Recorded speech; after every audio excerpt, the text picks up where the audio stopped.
Across Nashville, new apartments and condos are rising faster than ever. But as the skyline grows, the gap between what people make and what they have to pay to live here also grows. In Nashville, there seems to be a new building everywhere you look, with some developments promising affordable housing.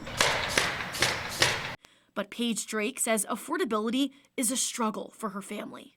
It's definitely want to be able to find different housing, but the amount that they're required for you to be able to, you gotta make either 2 to 3 times the rent is not really feasible. Drake works 2 jobs while raising 2 children, and she says even with steady work, she can't find a place within her budget. The U.S. Department of Housing defines affordable as spending no more than 30% of your income on rent or a mortgage. But in Nashville, where the average rent, according to Rent.com, is between $1,200 and almost $2,000 a month, those numbers are out of reach for most working families.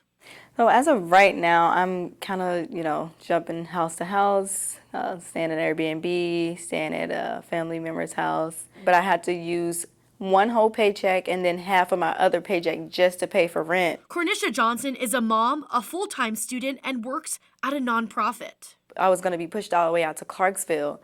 I don't want to go to Clarksville. That's not where family is. Family is here. According to Nashville's Unified Housing Strategy released this July, nearly half of all renters are cost burdened. They spend more than 30% of their income just on housing. The study shows that since 2019, home prices jumped 40%, while household incomes climbed only 19%. So that is why this affordable housing crisis has crept into the middle class. Because housing is so expensive, even the middle class, people making $100,000, struggle with keeping their housing notes under 30% of their income. Eddie Latimer runs an organization that assists with low-income and workforce housing. Affordable housing developers, including Joshua Haston with LDG Development, says affordability is more complicated than most realize. Can you talk about balancing profitability with community needs? We want to serve people. Just like you have to make a mortgage payment, we have to make a mortgage payment.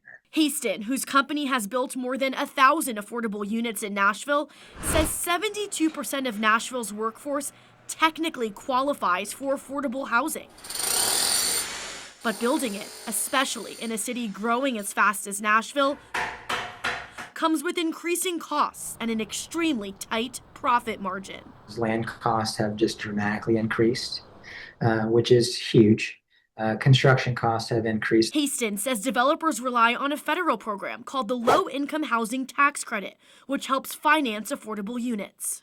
If you don't want to recreate the problems of the past with terrible housing and terrible quality that you can't maintain, you have to pay for it. According to the city's Unified Housing Strategy, Nashville needs about 9,000 new homes every year for the next decade to keep up with the demand. It's a daunting goal. But for families like Drake and Johnson, the need isn't just about numbers.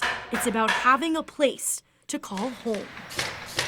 This is just the beginning of my investigation. Later this month, we continue to ask city leaders tough questions about how we got there and if what the city is doing will be enough.